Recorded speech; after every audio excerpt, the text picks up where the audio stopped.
Os vistos foram congelados, as regras mudaram retroativamente. Há 5 anos você fez 2 malas e foi embora para que seu filho não fosse levado para um lugar de onde só se volta em um caixão de zinco. E hoje você recebe 2 mensagens no mesmo dia. A primeira é de Washington. A porta na qual você bateu se fechou. A segunda é de Moscou. Volte, vamos perdoar tudo, você é muito importante para nós. E aqui eu vou pedir para parar, porque essa frase, você é muito importante para nós, volte, já foi dita antes na história da nossa convivência, palavra por palavra. Quero que ao final desta conversa você saiba o que ocorreu com quem ouviu e acreditou nessas palavras. Não para assustar vocês, mas apenas para que vejam aquilo que eles bem, simplesmente não tiveram tempo de ver. Hoje vou mostrar o quadro completo. Por que os Estados Unidos suspenderam os vistos de repente? Por que a Rússia está chamando seus fugitivos agora? E por que essas 2 mensagens? Os acontecimentos não são coincidências, mas sim a mesma tesoura que infelizmente se fecha sobre pessoas vivas. E no final eu vou contar para vocês o motivo de tudo isso ter sido iniciado, aquilo que dá esperança. Vamos começar com os fatos. Vamos tentar sem emoções. Desde 21 de janeiro deste ano, os Estados Unidos suspenderam a emissão de vistos de imigração para cidadãos de 75 países. A Rússia, bem, está nessa lista. A formulação é oficial. Países cujos imigrantes, segundo a avaliação do Departamento de Estado, acabam recorrendo à assistência social com muita frequência. À custa de quem? Do contribuinte americano. Por enquanto dizem que os procedimentos estão sendo reavaliados. Ou seja, recorriam com muita frequência à assistência social, e no final de maio acrescentaram mais uma. Agora, aqueles cujo processo de asilo, o formulário I-589, está parado aguardando, devem pagar $102 por ano? Todo ano, enquanto o caso não for resolvido. Se não pagar dentro de 30 dias após o aviso, pronto, o pedido simplesmente é rejeitado. E os advogados que lidam com esses casos falam de forma bem direta. Os requerentes russos agora praticamente nem chegam ao próprio processo de asilo. Agora deixa eu traduzir, como dizem, do burocratês para o humano. Se você já está aqui, já espera há 1 ou 2 anos, vive em um estado de incerteza. As regras mudaram bem debaixo dos seus pés. Mudaram quando você já tinha apostado tudo nas regras antigas. Você construiu uma casa em um terreno cujas regras mudaram retroativamente. E a primeira coisa que quero dizer para que você lembre durante toda essa conversa, quando o poder, seja bom ou ruim, qualquer um, seja de lá ou daqui, muda as regras para pessoas que já fizeram sua escolha e não podem voltar atrás. Isso sempre atinge os mais fracos, não o investidor rico com 3 passaportes. Isso atinge a família com uma mala e uma única esperança. Eu não vou aqui julgar a política americana. Esse é um assunto separado, na verdade, muito grande. Eu não quero simplificá-lo. Quero que vocês vejam a mecânica. A porta de entrada está se estreitando. Lembre-se desta palavra, está afunilando. Vamos precisar dessa palavra em 1 minuto ao olharmos para a segunda porta, que está se estreitando por causa das pessoas que chegaram antes de vocês. E decidiram que eram muito espertos e começaram a tirar vantagem do governo dos Estados Unidos da América. Bem, ao máximo. Ah, e sabe lá, você pode conseguir qualquer coisa. Basta escrever que você é um estrangeiro sem passaporte, sem mais nada, sem cabeça. Os americanos se cansaram disso. Só para aqueles que então já fizeram isso. Então eles não podem pressionar, mas podem atingir aqueles que chegaram depois deles, vocês. Exatamente nessas mesmas semanas ficou conhecido outra coisa. A Rússia começou a caçada. Uma verdadeira caçada organizada contra profissionais de TI, engenheiros e aqueles mesmos especialistas que foram embora. Estão sendo lançados programas de retorno, programas direcionados e específicos voltados justamente para aqueles que até recentemente eram chamados de traidores, fugitivos, e lá eles encontram palavras para chamar aqueles que abandonam a pátria. E aí dá vontade de perguntar, espera aí, são exatamente essas pessoas que vocês mesmos expulsaram com as próprias mãos? Como é que isso aconteceu? Aconteceu assim. E essa talvez seja a parte mais importante da conversa de hoje, por isso prestem atenção, senhores. Um Estado que durante décadas reprime o inteligente, o discordante, aquele que faz perguntas demais. Esse Estado, cedo ou tarde, fica sem aqueles que fazem perguntas, ou seja, sem os inteligentes. Primeiro, uma geração vai embora. Aquela geração sabia criar e ensinar. Os professores partem e sem eles não há quem transmita o ofício à próxima geração. E só alguns poucos conseguem chegar a algum lugar, aqueles que por conta própria, com muito esforço apesar de tudo. Agora imagine o que sente uma pessoa assim, que lutou para dominar a profissão sozinha, sem apoio. Você começa e aí vem a guerra, podem ir atrás dele. O quê? Então ele vai levar o próprio talento para o abate, é isso? Por quê? Claro, ele está fazendo as malas, e está indo embora a última, a mais valiosa, a camada mais rara. E aí se forma um vórtice. Primeiro expulsaram os criadores, depois trocaram a educação, depois os autodidatas foram embora, e em um belo dia o governo olha ao redor. Ops. Ninguém para construir. Os especialistas remanescentes estão sobrecarregados e não conseguem atender fábricas, servidores e defesa. Tudo começa a ranger, e é então que de repente uma voz suave grita: "Nós amamos vocês. Estamos esperando por vocês, voltem." E vocês sentem o que aconteceu? Eles estavam fechando a porta de saída por anos, e agora escancararam. Não porque passaram a amar, mas porque precisaram. Quem precisou? Vocês. Mas. Eles precisaram, e vocês imediatamente se tornaram os queridos. E aqui vai um breve parêntese. Sem ele, o quadro, claro, não fecha. Por que justamente agora? Por que essa voz mais carinhosa do mundo não apareceu neste verão?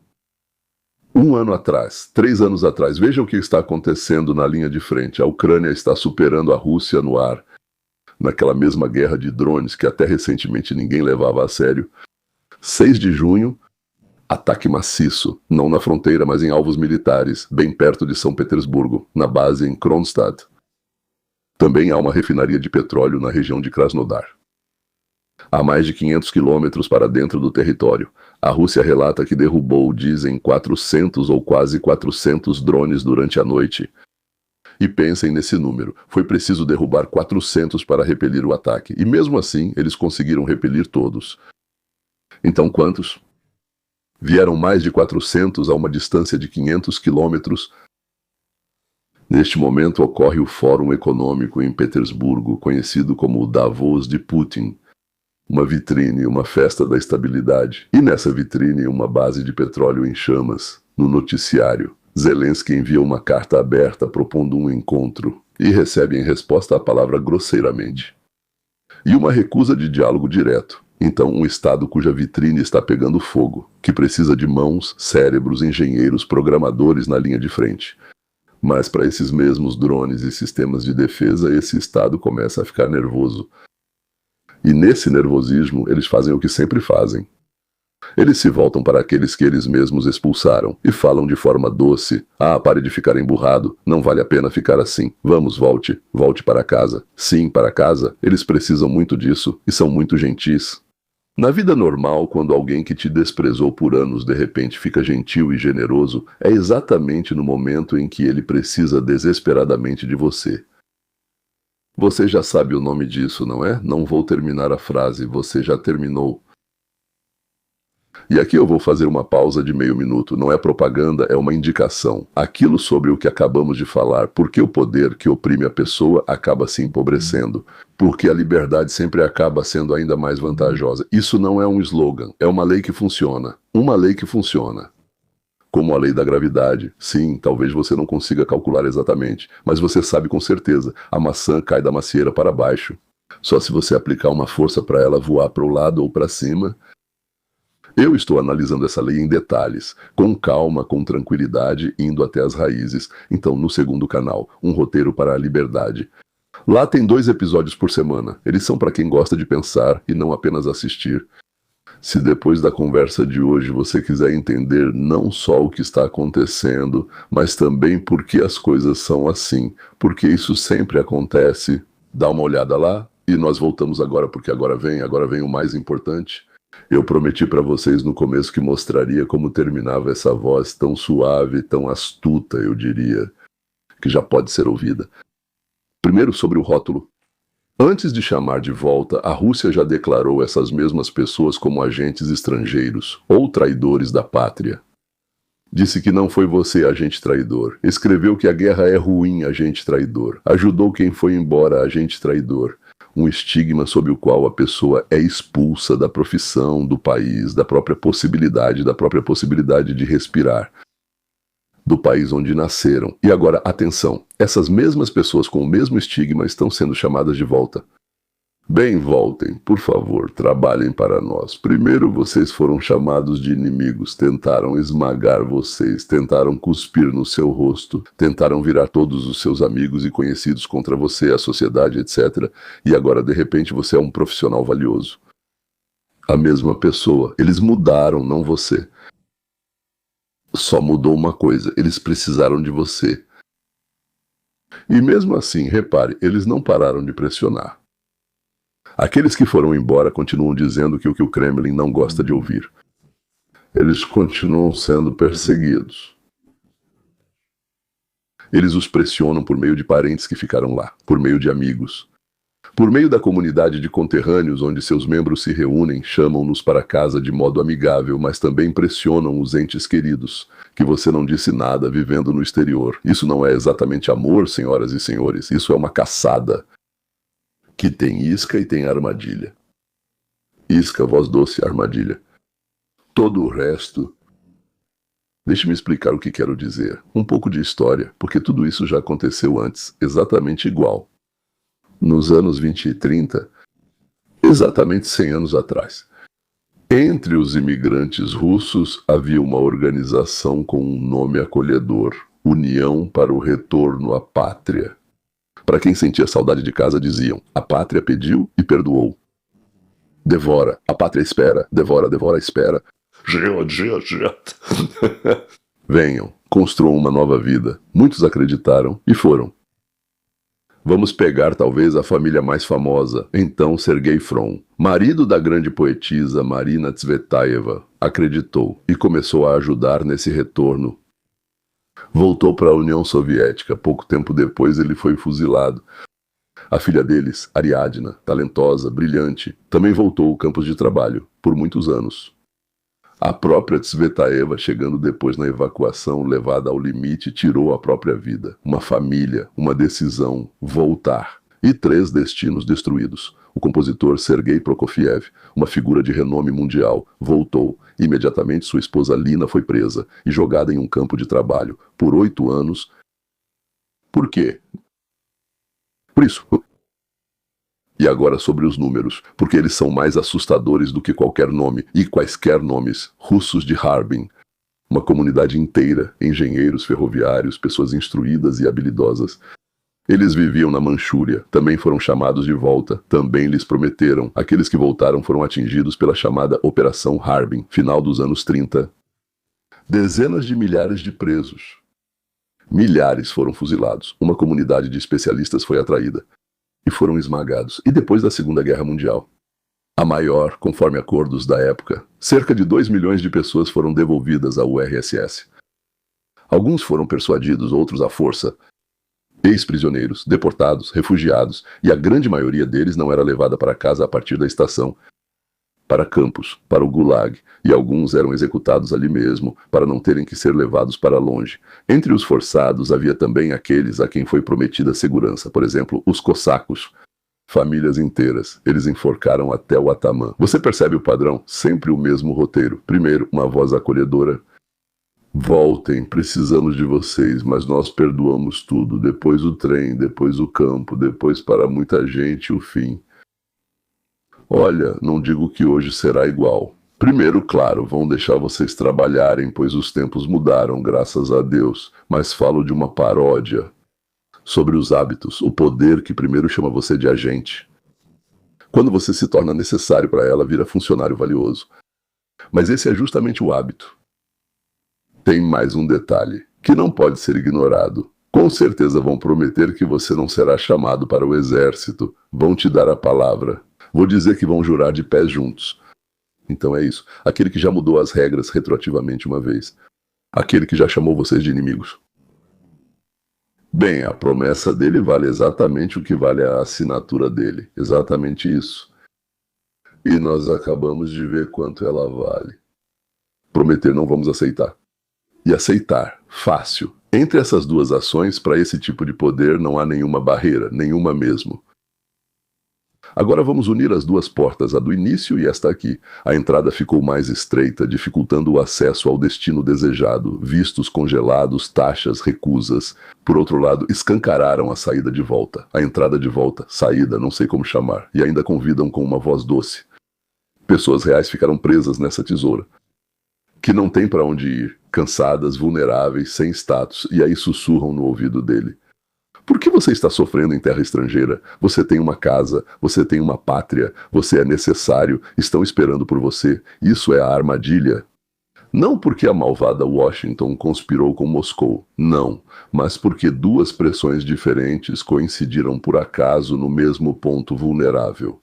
Por isso eu reuni hoje para vocês o quadro completo. Para que vocês, se um dia se virem nessa situação, vejam não apenas uma mensagem no celular, mas ambas. E toda a história por trás delas. É mais fácil atrair uma pessoa quando ela vê apenas a isca e não vê a armadilha. E agora vocês veem ambos? Atenção, essa história sombria, na verdade, fala de esperança. Porque o poder, afinal, hoje é obrigado a pedir, convencer, prometer, a usar um tom de voz doce, porque vocês são necessários para ela. E não o contrário. Toda a força dos que oprimem se sustentou por séculos em uma coisa, no fato de que a pessoa não tinha para onde ir. Não havia o que escolher, mas o mundo mudou. Hoje, um especialista, um mestre, uma pessoa pensante não é uma peça que pode ser triturada e substituída por outras da mesma vila. Não há novos, não tem de onde vir, simplesmente não existem. Eles pararam de ser formados exatamente quando expulsaram os professores.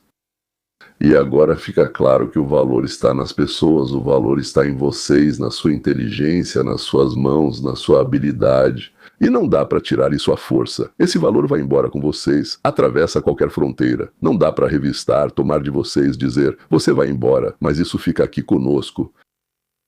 É aí que está a virada. Antes as pessoas eram expulsas e iam embora. Hoje as pessoas são convidadas e têm a oportunidade de escolher.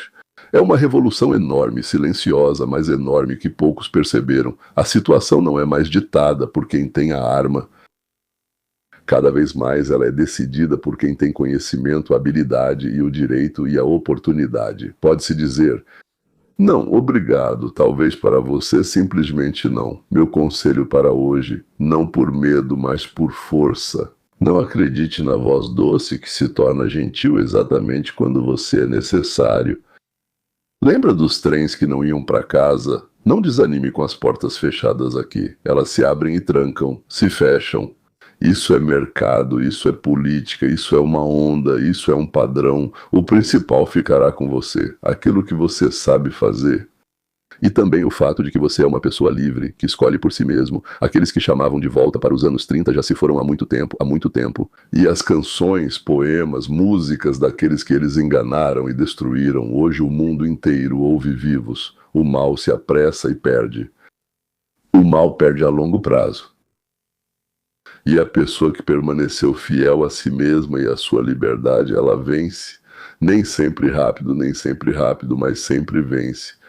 Cuidem-se, cuidem dos seus e não entreguem a ninguém por nada neste mundo aquilo que é verdadeiramente seu. Seu direito de escolha. Acho que é só isso, sim. E se quiser, da próxima vez eu mostro não do que fugir, mas para onde ir. Como exatamente uma pessoa livre e um mercado livre superam repetidamente qualquer força que governa pela opressão? Deixem sua opinião nos comentários e deem uma olhada no Roteiro para a Liberdade. É um canal separado. Lá essa conversa já está indo mais a fundo. Até logo, até a próxima.